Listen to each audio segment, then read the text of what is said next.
నీళ్లు బారిచ్చాం మేము. 10 లక్షల ఎకరాల్లో నీళ్లు బారిచ్చాం మేము. మేము నీళ్ళు ఇవ్వలేదంటే అవగాహన ఉండి మాట్లాడుతున్నారా, అవగాహన లేకుండా మాట్లాడుతున్నారా? ఇట్లా అనేక విషయాలు ఉన్నాయి. ఇంకా ఎస్ఎల్బీసీ గురించి కూడా మాట్లాడుతున్నారు. పదే పదే రేవంత్ రెడ్డి అబద్ధం ఆడతాడు. ఆయన బీఆర్ఎస్ అంటే ₹1 ఇవ్వలేదు, ఎస్ఎల్బీసీ పక్కకు పెట్టింది అంటాడు. నేను అసెంబ్లీలో చెప్పిన, అంటే తెలంగాణ ప్రజలకు కూడా విజ్ఞప్తి చేస్తున్నా, ఈ జూటాకోర్ రేవంత్ రెడ్డి మాటలు మీరు నమ్మకండి.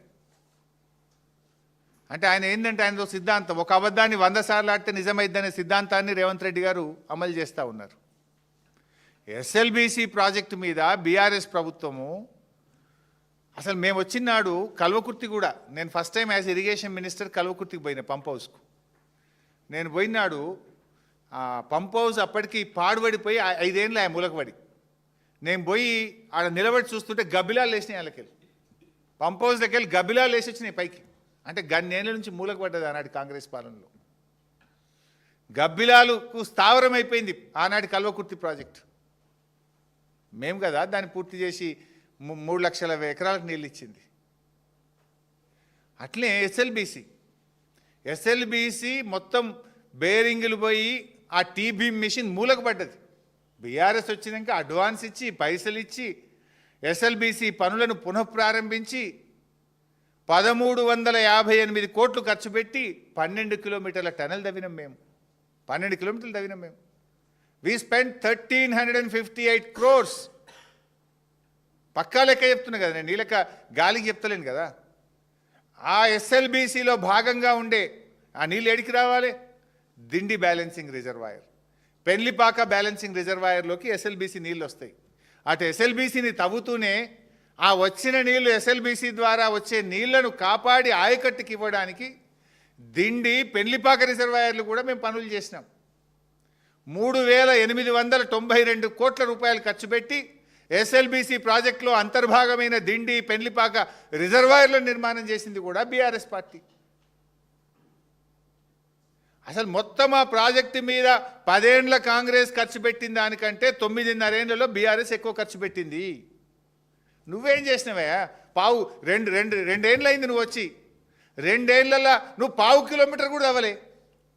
కుప్పగులిస్తివి, 8 మందిని చంపుతివి. 2 ఏళ్ల కాంగ్రెస్ పాలనలో ఎస్ఎల్బీసీలో 1/2 కిలోమీటర్ గజం తవ్వినరా మీరు?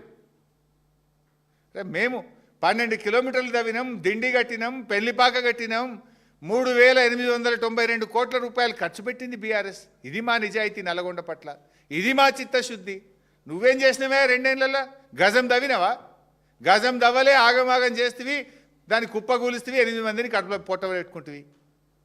ఇంకా మాట్లాడతారు, ఏ ముఖం పెట్టుకొని మాట్లాడుతారు? ఒక ఆయన పోతాడు, ఆడికి పోయి చేపలు మంచుకుంటే ఇలా చేపలు పట్టుని, చేపలు వండుని అంటాడు. సచ్చి వాళ్ళు ఏడుస్తుంటే ఈయన చేపలు వండమంటాడు నాగార్జున సాగర్లో పోయి, శ్రీశైలం కాడ. ఇది మీ నిజాయితీ.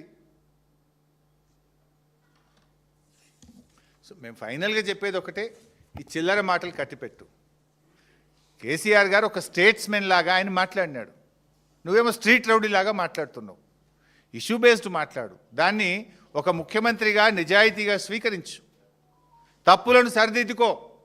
ఆనాడు ప్రాజెక్టులు అప్పజెప్పితే కేసీఆర్ గర్జిస్తే నువ్వు ఇచ్చిన ప్రాజెక్టులు వెనక్కి తెచ్చుకున్నావు. ఇవాళ కూడా అదే చెప్తున్నాం. కేసీఆర్ వదిలిపెట్టాడు.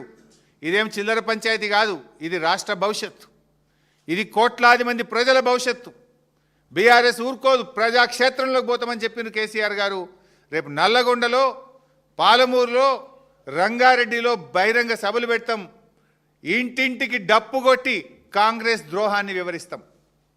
ఇప్పటికైనా బేషరతుగా 45 టీఎంసీలు చాలు అని ఢిల్లీకి రాసిన ఉత్తరాన్ని వాపస్ తెచ్చుకో, క్షమాపణ చెప్పు, చెంపలేసుకొని ఆ లెటర్ వాపస్ తీసుకొచ్చి 90 టీఎంసీలకు కట్టుబడి పనిచేయండి, ట్రిబ్యునల్ ముందు బలమైన వాదనలు వినిపించండి, రాష్ట్ర వాటాను సాధించండి అని హితవు పలుకుతున్నాం. Thank you. జై తెలంగాణ.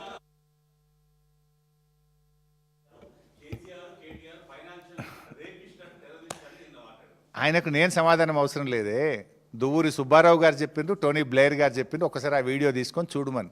కేసీఆర్ గారు తెలంగాణను ఆర్థికంగా ఎంత అద్భుతంగా అభివృద్ధి చేసిండ్రో.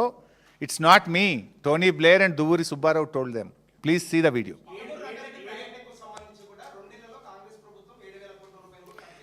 ఏమైనా గజం కాలువ వీరేమో చెప్పమని నాకు నేను చూస్తా